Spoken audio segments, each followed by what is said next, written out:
You know what's funny is the guys that seem to struggle with confidence the most, the ones that are the least secure in themselves, that you would never really know. They're just quieter, they're hesitant, they do everything by the book. Maybe they have a great job. Maybe they are even in good shape. Maybe they have some good skills that they've acquired over the years. But the guys who are struggling the most with confidence are often the most intelligent. It's really weird. You would think that because they're so smart, they could be super, super confident in their intellect. But it's actually their intellect that is holding them back from being super smart. And this is going to be a more complicated topic than I usually talk to you guys about. So I need you to strap on your floaties, okay? Because we're going deep. You're going to need to lock in a little bit more for this one. We're going to talk about how your intelligence actually limits your confidence. It doesn't have to. You can be very, very smart, very, very cerebral and intellectual and still be very confident. But usually what happens is you get super confident and you're not using that intellect as much. That's usually what has to happen. The guys who have the highest intellect struggle the most with confidence because of how the mind interferes with faith. All right, so we're going to dive in. What is confidence? Okay. Confidence is a belief in a positive future outcome. If you think about it that way, if a guy is confident heading into situations talking with girls, it means he is assured that his endeavor will be favorable, right?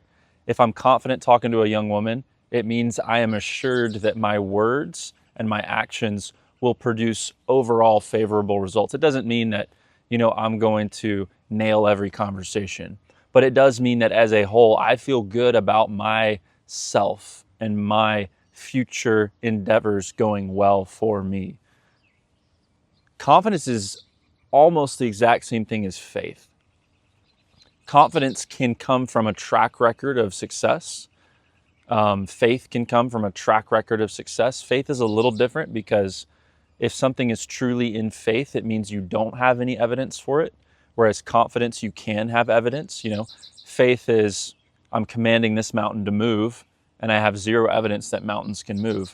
Whereas confidence could be, hey, I've played soccer a lot before, so I'm confident I'm going to play well in this upcoming match. That's an example of the difference between confidence and faith. But again, today what I want to talk about is how the intellect actually holds guys back from being confident. The way this works is, if you are full of confidence and full of faith, then that means there's no doubt, right? Self-doubt erodes at faith and it erodes at confidence. It's not the opposite of confidence, but it erodes at confidence. So I want to explain what doubt is from a biblical sense. Okay, so when we look at the Greek for doubt, and let's talk about that verse of moving mountains, Jesus says, have faith in God. If any of you, or he says, whosoever looks at this mountain and says, be removed and be cast into the sea, and does not doubt in his heart, but believes those things he says will be done, he will have whatever he says. So in that passage, he says, you got to say it and have no doubt in your heart. So we're going to talk about that just a little bit. Faith and confidence have a major overlap here. And again, the guys who are most intellectual often struggle with confidence the most. We're going to talk about why that is. But to get to why that is, we have to understand what doubt is. That's kind of the unlock, because doubt will corrode your faith and doubt will corrode your confidence. Jesus says, if you want to have faith that moves mountains, you cannot have any doubt. And that's very kind of un-Christianese. In the modern Christian seeker-friendly circles, we talk about, oh, it's okay to have doubt. Bring your doubts to Jesus. You can have questions and God will have answers. You know, we welcome all the doubters, the deconstructionists, right? So Jesus's words of, hey, actually, no doubt allowed. It can seem a bit paradoxical to us, but that's because we don't understand the different types of doubt, okay? I agree with the church version of it, of, hey, it's okay if you have intellectual doubts. It's a key word there, intellectual doubts. If you're like, I'm not sure how this Bible passage reconciles with something else, or I'm not sure how, this one thing can be true, or how a loving God can do this. I don't know about how evolution plays in. I don't know about how, critical race theory plays in. I don't know how politics should play in. I'm having doubts about this, that. That stuff is actually okay. The problem is when those intellectual doubts come into the heart. That's when your faith is eroded, and that's when your confidence is eroded. For those of you who have watched The Last Samurai, it is my favorite movie, actually. For those of you who've watched that, you might recall when Tom Cruise's character, Nathan Algren, who is, joining kind of the samurai group, they're teaching him how to fight with the swords, with katanas, and that's a completely different style than he's used to with his saber and rifle. So as he's learning to fight with katanas, he's doing terribly, getting whooped. And one of his homies that kind of had befriended him, the chief of the village actually, he says, too many mind. So he's watching Tom Cruise's character fight and get whipped. And he's saying, hey, too many mind. Mind on the sword. Mind on who's watching. The mind is on the trees. The mind is on the wind. Too many mind. That's his condemnation of Tom Cruise's character. You got too many mind going on. And then he says, no mind. No mind. And of course, he's kind of learning English and Tom Cruise is learning Japanese, so they're trying to meet in the middle there. He's saying, stop thinking, right? Stop thinking. It's not that your brain is a bad thing, but when you're absorbing all of these different pieces of information, and those pieces of information are being processed, and you're trying to keep your awareness on all these different pieces of information, something dangerous can happen.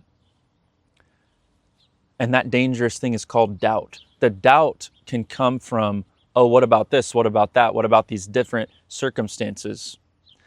Whenever you're approaching a young woman to say something to her, or whenever you're in a business meeting, or whenever you need to stand up for yourself and assert yourself in a situation, or whenever you're trying to make a decision, whether it's something like, what do I order from the menu?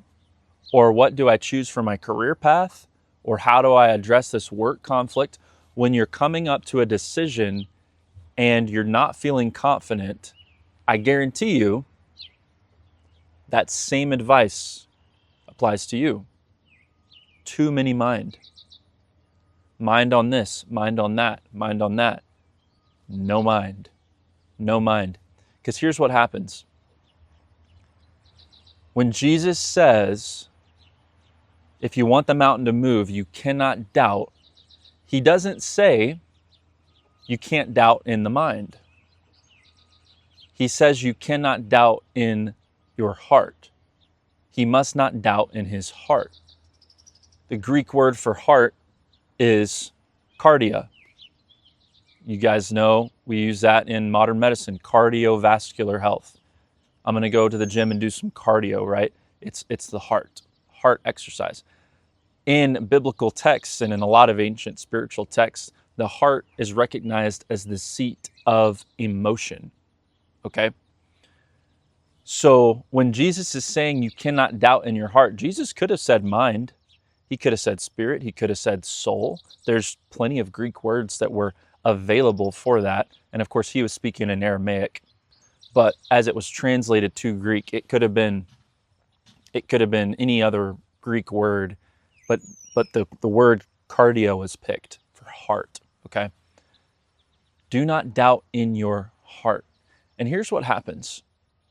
Those of us who think a lot, who are high intellect, very intelligent, we are very aware of everything. Just like Tom Cruise was in that scene in The Last Samurai, he is very aware of everyone watching. He's aware of the other fights taking place to the side. He's aware of the wind. He's aware of all these little details. And awareness is fine, but when you allow your attention and emotions to be consumed with the mind, then you're starting to doubt in the heart. The heart doubt happens when the stuff in the mind sinks into the heart and corrupts the purity of your intention. All right? And to understand how that works, you have to understand what doubt really means. So when we look at that Greek word for doubt, it is a compound word. All right? Diakrino. Diakrino is the word. Dia is this word for through, by means of, channeling. So whenever you see Jesus say, therefore I say unto you, or whenever Paul says, therefore do this, it's that word dia. It means through, by means of, channeling. In other words, by means of everything I just said, let me tell you this. Therefore, let me tell you that, right? So therefore means by means of, through, and then krino means discernment and judgment and hostile proclamation and condemnation. So when you put those two words together, it means inner by means of, channeling, inner condemnation and discernment. So it literally means you're splitting yourself. You're condemning your own self.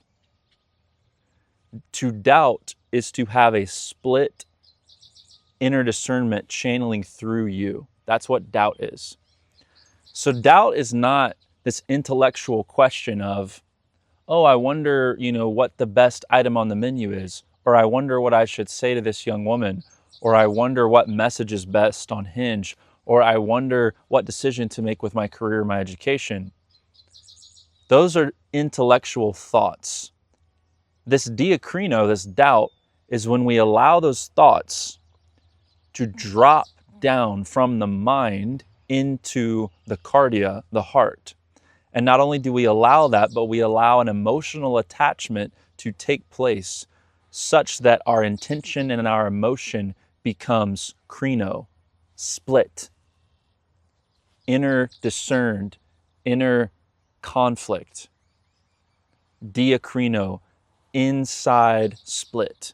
Think about it that way, an inside split. That's what doubt is. And Jesus is saying, guys, the key to faith is you can't have any inner split. And this is a weird concept for someone coming from my background. I was raised Baptist, and my family and myself have since departed from, pure Baptist doctrine. Some of you watching this are pure Baptists, and I have nothing but respect for that. We all have to figure out our theology on our own, and, as long as Jesus Christ is Lord and the Son of God and God in the flesh, and He's the only way, I think we can all be friends. But, on some of those finer points, we have to figure it out kind of ourselves. And there can be unity even though there might be differences in that. But for me, this idea was kind of new when I really started studying this. And I remember asking my mom, because, we've all prayed for things that have not happened. We've all had faith for things probably that haven't happened.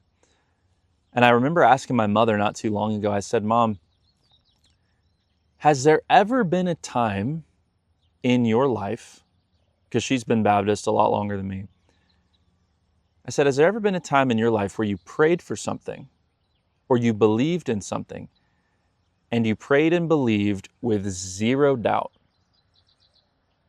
I have zero hesitation. I have full faith that this will happen. I said, have you ever prayed in that manner and then not seen the result that you were praying for? And she sat there and thought about it for a decent amount of time. Felt like about 30 seconds. And she said no. Anytime she had ever had full faith with zero doubt, the thing that she prayed for had happened. Anytime. And sometimes, sometimes whenever she had prayed and she had some doubt, it still happened, even with the doubt, because I think God still works and he still intervenes and does miracles and comes through even if our faith is not perfect, right? There's a story in the Gospel of Mark about a man whose son had a bunch of seizures and he had tried everything and he asked Jesus for help and Jesus says, hey, I can help you if you believe. And the guy says, well, yeah, I believe, but help me with my unbelief. As if to say, yeah, I believe, I have faith, but I've still got a little bit of unbelief. Can you help me? Can you meet me in the middle? So God still does that. I'm not saying that your doubt disqualifies you from God ever working in your life. But if you want to have full faith and full confidence and be able to move the mountain, what that means is you cannot have that inner split, that diacrino. And let me explain the difference. Intellectual doubt, again, is, oh, I'm not sure who's going to win the World Cup. I have my doubts that this team is going to win, okay? That's kind of intellectual doubting. Doubt of the heart is this feeling when you're about to do a cliff jump and you're running toward the edge of the cliff, or maybe it's a diving board, you're about to jump into the pool. You're approaching the edge and you're about to jump, and then you feel an inner split. You guys know what I mean. You get up to this edge, and maybe it's a physical edge, like you're about to jump off a diving board or a cliff, or maybe it's a metaphorical edge, like you're about to make a decision. And even that word is beautiful. The decision comes from the Latin cadre, meaning to cut, to decide. You're making a cut. Once I jump, I have cut off the prior option. When you're about to approach a young woman, when you're literally about to talk to her, you are about to cut off whatever status quo was prior, and you're about to enter a new interaction, and you're about to engage in a new way. That inner, that angst, that, I'm freezing up, that, I'm a little bit hesitant, that's because there is an inner split in your heart. You can be thinking all kinds of things in the mind and still make a decision. But if your gut, if your heart has that diacrino, that inner discernment, that inner judgment, then you're going to feel this tweak in your emotions. And that is what kills not only your faith, but your confidence. So when we start talking about why the intellectuals, the thinkers, why they have more trouble with confidence, it's because they're too smart.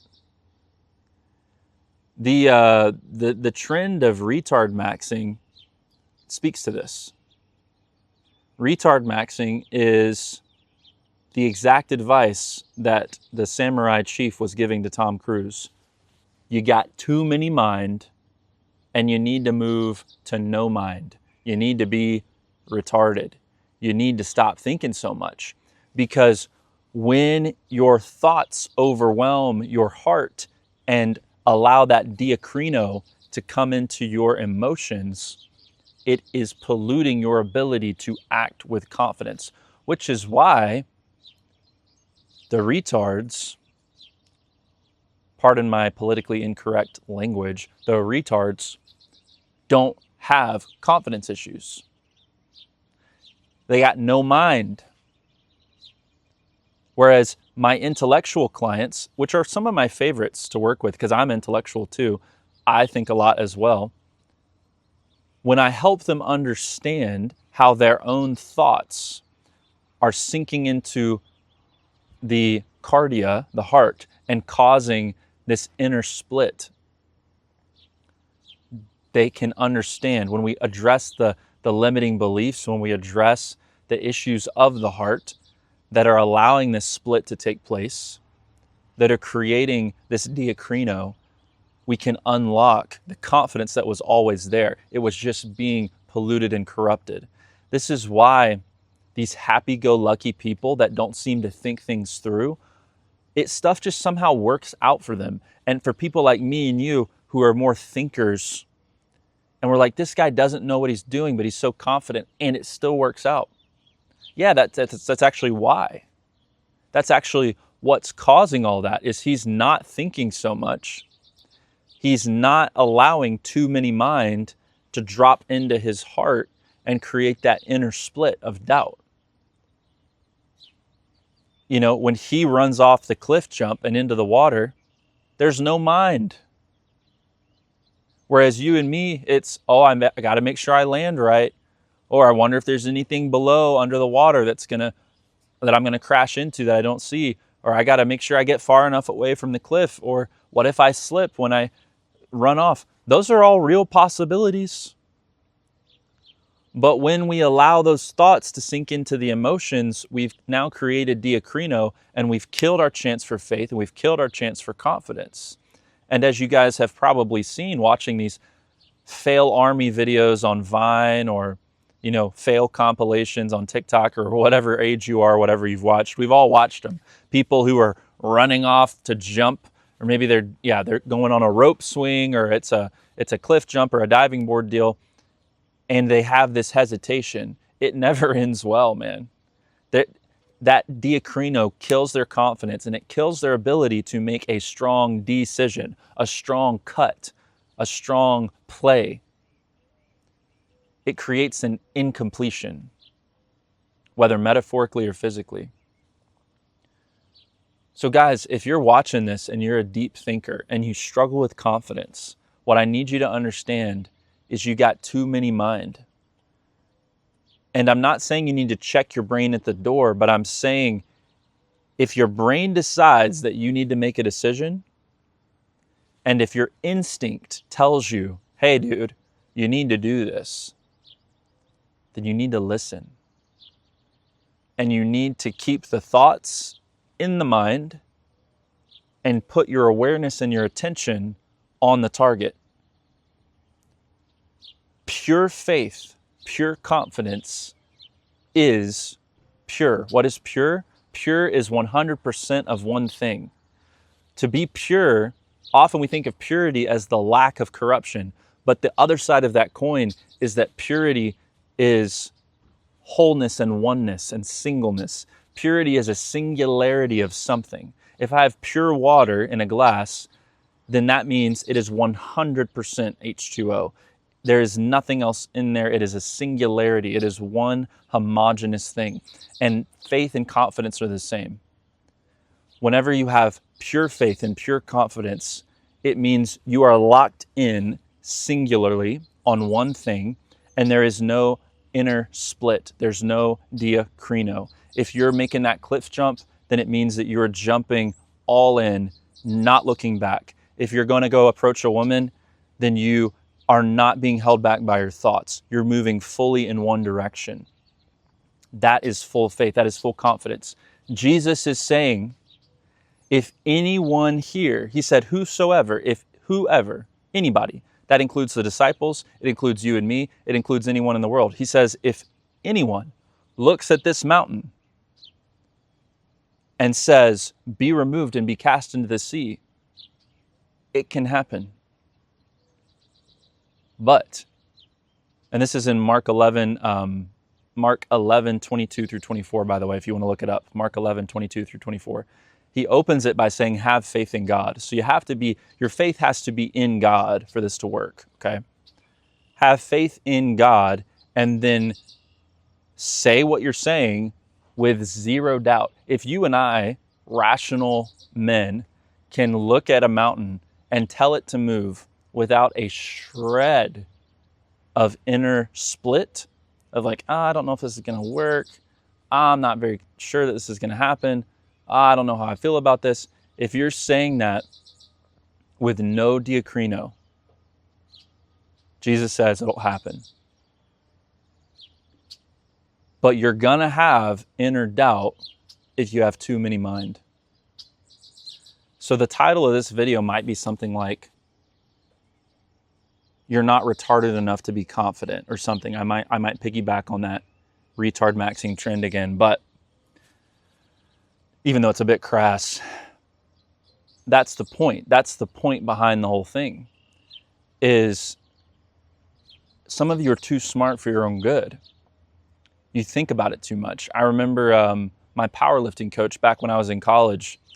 He was coaching me up on my deadlift, and he was telling me about one of his other clients or trainees, who was a lawyer.